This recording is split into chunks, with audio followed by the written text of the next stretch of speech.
Der Esel, der Fuchs und der Leb. Ein Fabel von Aesop.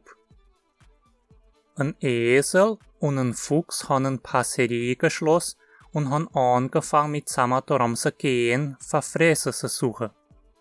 Sie waren noch nicht weit gegangen, wie sie ein Leb, wo in die Richtung von denen kam ist, gesehen haben.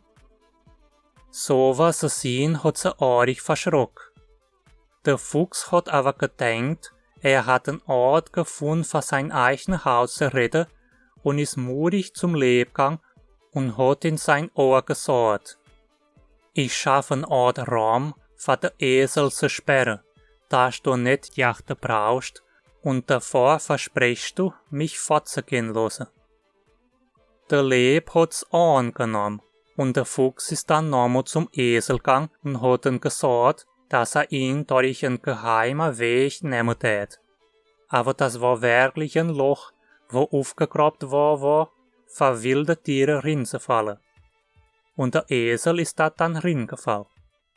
Wie der Leb gesehen hat, dass der Esel im Loch war und konnte nicht ausreißen, ist er zum Fuchs gegangen und gleich hat er ihn kaputt geriet und gefressen.